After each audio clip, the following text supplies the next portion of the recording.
రెడ్డి గారిని house arrest చేయడానికి వెళ్ళిన పోలీసులను బండబూతులు తిట్టిండు. వీడియోలు ఇవాళ సోషల్ మీడియాలో వస్తున్నాయి. నా నోట్తో మాట్లాడి నా నోరు ఖరాబ్ చేసుకొని, కానీ ఆయన ఎంత చిల్లర మాట్లాడిండు.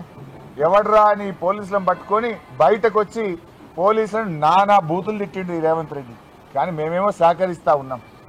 ఇదే పోలీసులను పట్టుకొని బీహారీ పోలీసులని మాట్లాడిండు. అంటే ఆయన నోటికి వచ్చినట్టుగా మాట్లాడడం ఆ రోజు మనందరం కూడా చూసాం. అందువల్ల నేను డీజీపీ గారిని పోలీస్ అధికారులను కూడా కోరేది ఒకటే, గుడ్డిగా రేవంత్ రెడ్డి మాటల్ని ఫాలో కాకండి, విచక్షణతో వ్యవహరించండి అని, చట్టాన్ని గౌరవించండి, చట్టాన్ని అమలు చేయండి.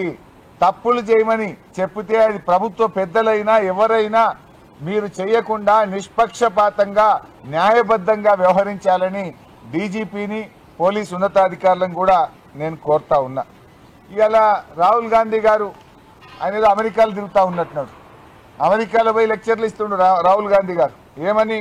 స్వేచ్ఛ, స్వాతంత్రం, న్యాయం, ధర్మం అని లెక్చర్లు ఇస్తూ ఉన్నాడు.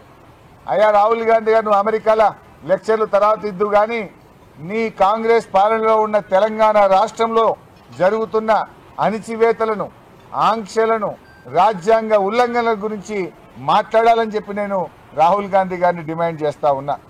ఎందుకంటే ఈరోజు ఎమ్మెల్యేల పార్టీ ఫిరాయింపు కానీ, ఆ పార్టీ ఫిరాయింపు మీద హైకోర్టు ఇచ్చిన తీర్పు కానీ, పిఏసీ చైర్మన్ నియామకం కానీ, ఇవన్నీ కూడా రాజ్యాంగ ఉల్లంఘనలు. ఈ రాజ్యాంగ ఉల్లంఘనల నుంచి దృష్టి మరల్చడం కోసం రేవంత్ రెడ్డి గారు దీన్ని ఒక లా అండ్ ఆర్డర్ సమస్యగా, ఇదేదో కౌశిక్ రెడ్డి, గాంధీల మధ్య, వ్యక్తుల మధ్య కొట్లాటగా దీన్ని చిత్రీకరించడానికి ఆయన కుట్రబంతా ఉన్నాడు. ఇవాళ ఏమైంది? ప్రభుత్వం, ముఖ్యంగా రేవంత్ రెడ్డి గారు నగ్నంగా బయటపడ్డారు.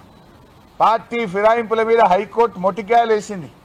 మీరు చేస్తారా, మళ్ళీ సూమోటో కేసు టేకప్ చేయమంటారా అని హైకోర్టు డైరెక్ట్గా అడిగింది.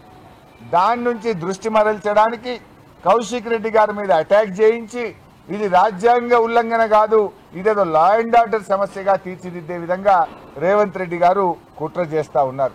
అంటే బేసిక్గా కూడా రేవంత్ రెడ్డి గారిది ఏంటంటే అన్నీ కూడా డైవర్షన్ టాక్టిక్స్. ఆయన ఎప్పుడు కూడా ఒక సమస్య నుంచి తప్పించుకోవడానికి ఒక కొత్త సమస్యను సృష్టించే ప్రయత్నం, ప్రజల దృష్టి మరల్చే ప్రయత్నం, ఇవన్నీ కూడా రేవంత్ రెడ్డి గారు మొదటి నుంచి కూడా చేస్తూ ఉంటారు. ఇవాళ 6 గ్యారంటీల అమలు గురించి మేము మాట్లాడుతూ ఉంటే, దాని గురించి ఎప్పుడైనా మేము గ్యారంటీల గురించి పోరాటం చేస్తే దాన్ని మర్పించడానికి ఒక డ్రామా చేస్తుంటాడు. రుణమాఫీ గురించి బీఆర్ఎస్ పార్టీ పోరాడితే హైడ్రా అనే ఒక డ్రామాను ముంగట పెట్టిండు. ఖమ్మం వెళ్లి వరద బాధితులకు సాయం చేయడంలో కాంగ్రెస్ ప్రభుత్వ ఫెయిల్యూర్ను మేము ఎండగట్టే ప్రయత్నం చేస్తే అక్కడ రాళ్ల దాడితో ఓ డ్రామాను క్రియేట్ చేసే ప్రయత్నం చేసిండు. హైకోర్టు ఎమ్మెల్యేల డిస్క్వాలిఫికేషన్ మీద మొట్టికాయలు వేస్తే పిఏసీ చైర్మన్ను అపాయింట్ చేసి డైవర్షన్ డ్రామాను తెరలేపిండు. రైతు బంధు ఎందుకు ఇస్తలేవు, ఇంకెప్పుడు ఇస్తావు రైతు భరోసా అంటే కాళేశ్వరం లీక్ అయిందని దానికి ఒక డ్రామాలు పెడతా ఉంటాడు. అయ్యా రేవంత్ రెడ్డి గారు, నువ్వు ఎన్ని డ్రామాలు ఆడినా తెలంగాణ ప్రజలు తప్పకుండా సమయం వచ్చినప్పుడు నీ ప్రభుత్వానికి సమాధి కడతారు. డ్రామాలు కట్టిపెట్టు, ప్రజలకు ఇచ్చిన హామీలు అమలు చేయమని చెప్పి ఈరోజు మేము డిమాండ్ చేస్తూ ఉన్నాం. నువ్వు అనుకోవచ్చు ఏదో రాళ్ళు విసురుతున్నాం, వీళ్ళు భయపడతారు అనుకున్నాం. మాకేమీ పోరాటాలు కొత్త కాదు, ఉద్యమాలు కొత్త కాదు, అరెస్టులు అంతకంటే కొత్త కాదు. 14 ఏళ్ళు కొట్లాడిన వాళ్ళం, జైలుకు పోయిన వాళ్ళం, లాఠీ దెబ్బలు తిన్న వాళ్ళం, పదవులను త్యాగం చేసి తెలంగాణ సాధించిన వాళ్ళం. అందుకే ఇవాళ తెలంగాణ గురించి చాలా బాధ్యతగా మేము ఆలోచిస్తూ ఉన్నాం. సరే, నువ్వు మొన్న ఖమ్మంలో రాళ్లతో కొట్టియచ్చు, నిన్న హైదరాబాద్లో కౌశిక్ రెడ్డి ఇంటి మీద రాళ్లతో కొట్టించచ్చు. ఎన్ని రాళ్ళు విసురుతో విసురు, ఆ రాళ్లే రేపు మళ్ళీ బీఆర్ఎస్ ప్రభుత్వం రావడానికి పునాది రాళ్లుగా మారుతాయి. రేవంత్ రెడ్డి గుర్తుపెట్టుకో అని చెప్పి నేను హెచ్చరిస్తా ఉన్నా. ఎందుకంటే ఈరోజు మేమేమో ఒక బాధ్యతాయుతమైన పార్టీ, పోరాడి తెలంగాణ తెచ్చిన వాళ్ళం, 14 ఏళ్ళు కష్టపడి తెలంగాణ తెచ్చిన వాళ్ళం, 10 ఏళ్ళు కేసీఆర్ పాలనలో దేశానికి ఆదర్శంగా తెలంగాణను నిలిపినటువంటి వాళ్ళం.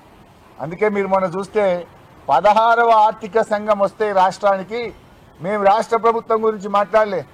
రాజకీయాలకు అతీతంగా రాష్ట్ర ప్రభుత్వం అనేక వైఫల్యాలు ఉన్నాయి. 16వ ఆర్థిక సంఘానికి తప్పుడు లెక్కలు ఇచ్చింది.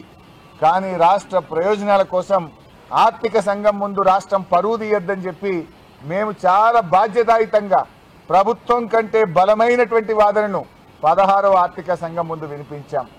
కేంద్రం తెలంగాణకు ఎట్లా అన్యాయం చేస్తుందో చెప్పాం. నీటిపారుదల ప్రాజెక్టులకు 40,000 కోట్లు కేటాయించాలని అడిగాం. మిషన్ భగీరథకు 20,000 కోట్లు కావాలని అడిగాం. సూపర్ స్పెషాలిటీ ఆసుపత్రులకు 10,000 కోట్లు కావాలని అడిగాం. పాలమూరు రంగారెడ్డిని జాతీయ ప్రాజెక్టు చేయమని అడిగాం. అనేక విషయాలు ఆర్థిక సంఘానికి చెప్పాం. కానీ మేం చెప్పినంత గట్టి వాదన కూడా రాష్ట్ర ప్రభుత్వం ఆర్థిక సంఘానికి చెప్పలేకపోయింది. ఎందుకు మేం చెప్పినాం? నిజంగా మాకు రాజకీయమే ముఖ్యం అనుకుంటే రేవంత్ రెడ్డి ప్రభుత్వాన్ని తప్పుపడదాం. కానీ రాష్ట్రం ముఖ్యం అనుకున్నాం, ప్రజలు ముఖ్యం అనుకున్నాం కనుక ప్రభుత్వం కంటే బలమైన వాదన 16వ ఆర్థిక సంఘం ముందు మేము వినిపించాం.